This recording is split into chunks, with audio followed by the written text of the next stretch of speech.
ವಿದ್ಯಾರ್ಥಿಗಳನ್ನ ಬಳಸಿಕೊಂಡು ಪುತ್ತೂರಿನಲ್ಲಿ ಕೋಮು ಗಲಭೆ ಸೃಷ್ಟಿಸುವ ಸಂಚು ರೂಪಿಸಲಾಗ್ತಾ ಇದೆ ಅಂತ ಕ್ಯಾಂಪಸ್ ಫ್ರಂಟ್ ಆಫ್ ಇಂಡಿಯಾ ಆರೋಪಿಸಿದೆ. ಪುತ್ತೂರಿನ ಸರ್ಕಾರಿ ಪಿಯು ಕಾಲೇಜು ಕೊಂಬೆಟ್ಟುವಿನಲ್ಲಿ ಕಳೆದ 1 ವಾರಗಳಿಂದ ನಡೆಯುತ್ತಾ ಇರುವ ಅಲ್ಪಸಂಖ್ಯಾತ ವಿದ್ಯಾರ್ಥಿಗಳ ಮೇಲೆ ಹಲ್ಲೆ ನಡೆಯುತ್ತಾ ಇದ್ದು, ಹಲ್ಲೆಯಲ್ಲಿ 3 ವಿದ್ಯಾರ್ಥಿಗಳು ಗಾಯಗೊಂಡಿದ್ದಾರೆ. ಅಲ್ಪಸಂಖ್ಯಾತ ವಿದ್ಯಾರ್ಥಿಗಳ ಮೇಲಿನ ದಾಳಿ, ಹಲ್ಲೆ, ಬೆದರಿಕೆಗಳು ನಡೆಯಲು ಹಿಂದೂಪರ ಸಂಘಟನೆಗಳ ಸ್ಥಳೀಯ ಮುಖಂಡರುಗಳು ನೇರ ಹೊಣೆ ಅಂತ ಆರೋಪಿಸಿದ ಕ್ಯಾಂಪಸ್ ಫ್ರಂಟ್ ಆಫ್ ಇಂಡಿಯಾದ ರಾಜ್ಯ ಪ್ರಧಾನ ಕಾರ್ಯದರ್ಶಿ ಅನೀಸ್ ಕುಮ್ರಾ, ಈ ಘಟನೆಗಳು ಪುನರಾವರ್ತಿಸಿದ್ರೆ ಎಲ್ಲಾ ವಿದ್ಯಾರ್ಥಿ ಸಂಘಟನೆಗಳು ಸೇರಿ ಪುತ್ತೂರು ಚಲೋ ನಡೆಸಲಿದ್ದಾರೆ ಅಂತ ಎಚ್ಚರಿಕೆಯನ್ನ ನೀಡಿದ್ದಾರೆ.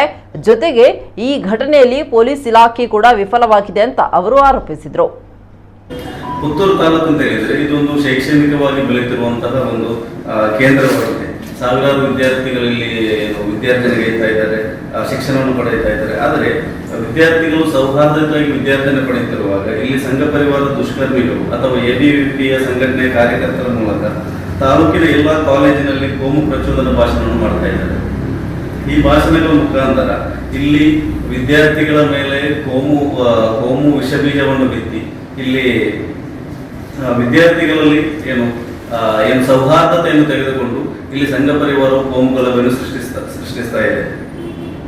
ಸಣ್ಣ ಸಣ್ಣ ವಿಚಾರಗಳನ್ನು ಇಟ್ಟುಕೊಂಡು ಸೇಮ್ ಕ್ಲಾಸ್ ನಲ್ಲಿ ಕಲಿತಿರುವಂತಹ ವಿದ್ಯಾರ್ಥಿನಿಗಳೊಂದಿಗೆ ಮಾತನಾಡಿದ್ದಾರೆ, ಲವ್ ಜಿಹಾದ್ ಎಂದು ಹೇಳಿಕೊಂಡು, ಅಥವಾ ಕ್ಯಾಂಪಸ್ ನ ಒಳಗಡೆ ವಿದ್ಯಾರ್ಥಿಗಳು ಪರಸ್ಪರವಾಗಿ ಮಾತನಾಡಿದ್ದಾರೆ. ಇಲ್ಲಿ ಲವ್ ಜಿಹಾದ್ ಅಥವಾ ಬೇರೆ ಬೇರೆ ವಿಚಾರಗಳನ್ನು ಇಟ್ಟುಕೊಂಡು, ಕ್ಷುಲ್ಲಕ ಕಾರಣವನ್ನು ಇಟ್ಟುಕೊಂಡು ವಿದ್ಯಾರ್ಥಿಗಳ ಮೇಲೆ ಹಲ್ಲೆ ನಡೆಸ್ತಾ ಇದ್ದಾರೆ, ವಿದ್ಯಾರ್ಥಿಗಳ ಮೇಲೆ ತ್ರಿಶೂಲ ದಾಳಿ ಮಾಡ್ತಾ ಇದ್ದಾರೆ. ಇದು ಒಂದು ಇಲ್ಲಿರುವಂತಹ ಸೌಹಾರ್ದತೆಯನ್ನು ಎಬಿವಿಪಿಯ ಅಥವಾ ಸಂಘ ಪರಿವಾರದ ನಾಯಕರು ಇವತ್ತು ವಿದ್ಯಾರ್ಥಿಗಳಲ್ಲಿ ಇಂತಹ ಒಂದು